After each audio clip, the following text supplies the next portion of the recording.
अवधूत चिंतन श्री गुरुदेव दत्त श्री स्वामी समर्थ श्री स्वामी समर्थ. नमस्कार. प्रगती रीड्स या चॅनलमध्ये तुमचं स्वागत आहे.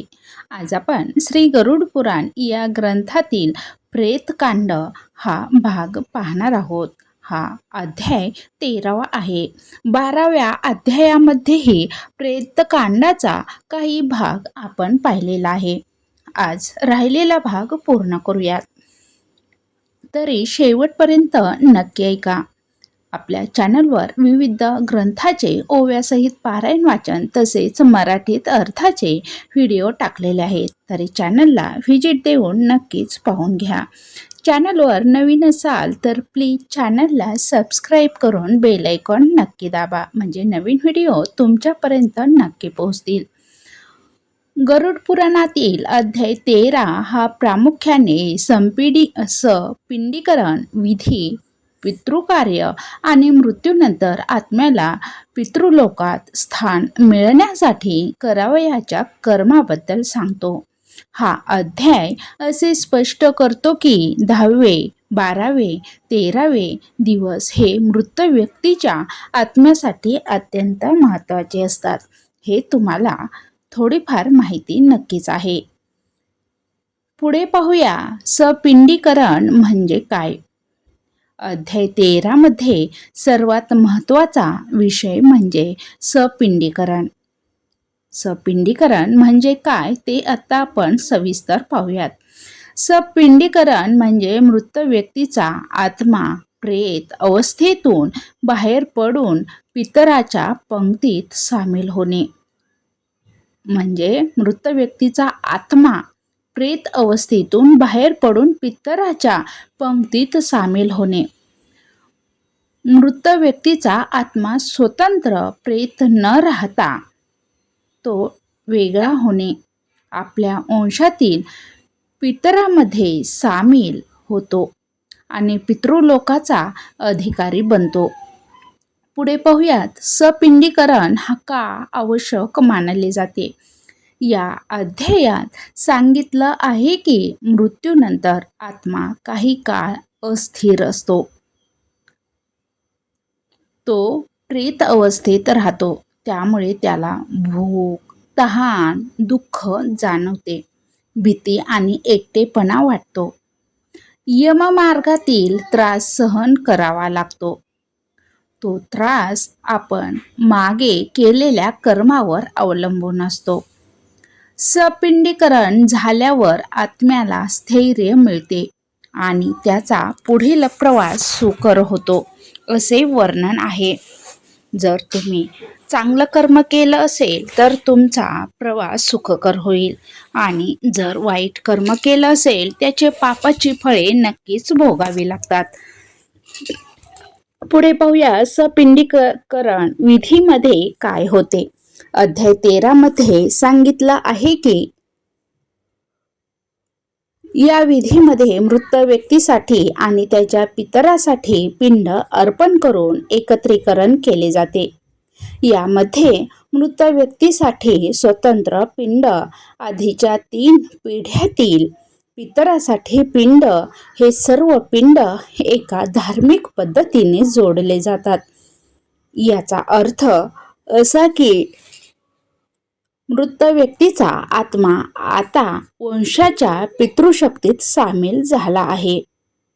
पुढे पाहूया पिंडदान आणि श्राद्धाचे फळ. या अध्यायात स्पष्टपणे सांगितलं आहे की पिंडदान केल्याने आत्म्याला पूर्ण ब्रह्म अन्न सारखा आधार मिळतो, त्याच्या आत्म्याला शांती मिळते. श्राद्ध केल्याने पितर प्रसन्न होतात. तर्पण केल्याने आत्म्याची तृष्णा शांत होते.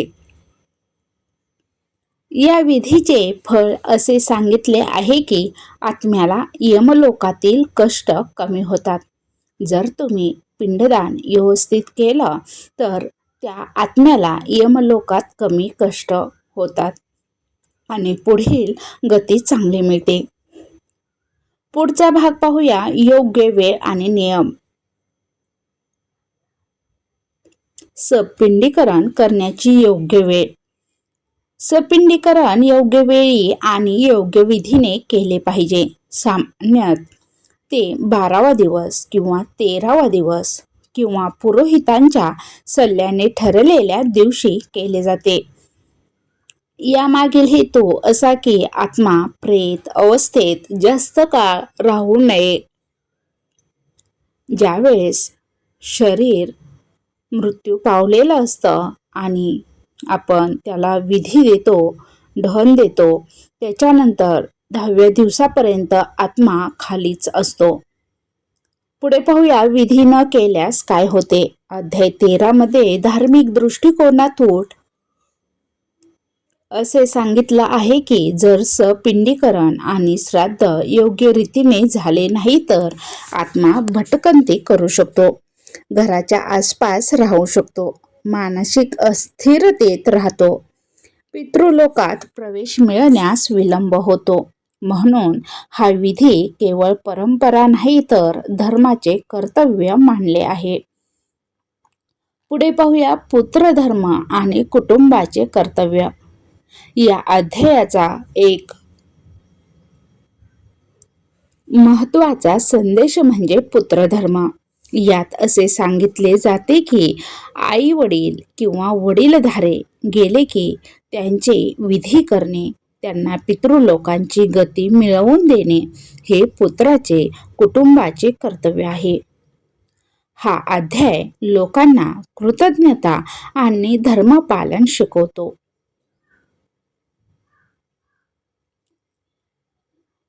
त्यामुळे जर आपल्या घरात कोणीही मृत्यू पावलेला असेल तर त्याचा व्यवस्थित विधी करावेत. पुढे पाहूया या अध्यायाचा 13वा मुख्य या अध्याय 13चा मुख्य संदेश काय आहे. यातून असा संदेश मिळतो की मृत्यूनंतर आत्म्याला शांती व स्थैर्य मिळण्यासाठी सपिंडीकरण तसेच दशक्रिया विधी आवश्यक नक्की करावे. पिंडदान, तर्पण आणि श्राद्ध यामुळे आत्म्याला पुढील गती मिळते. यमलोकात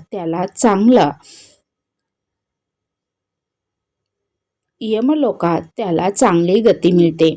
योग्य विधी केल्याने आत्मा पितृलोकात सामील होतो.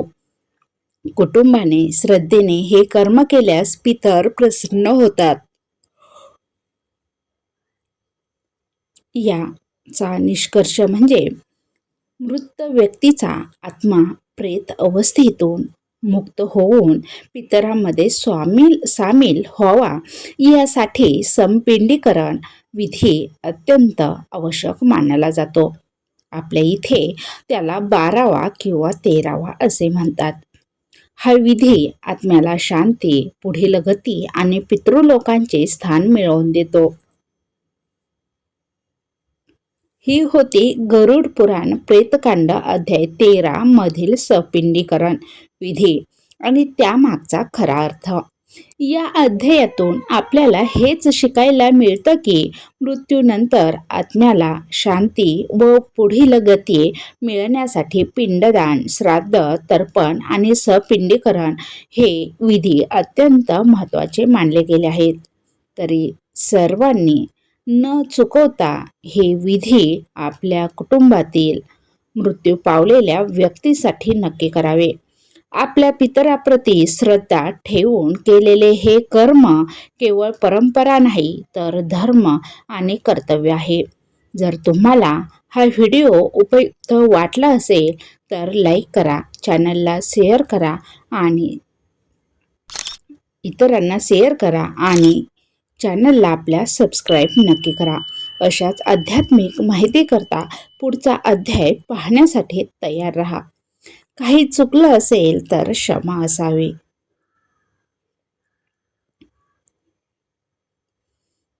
इथे अध्यायाचा सविस्तर सार पाहून ऐकून झालेला आहे. धन्यवाद.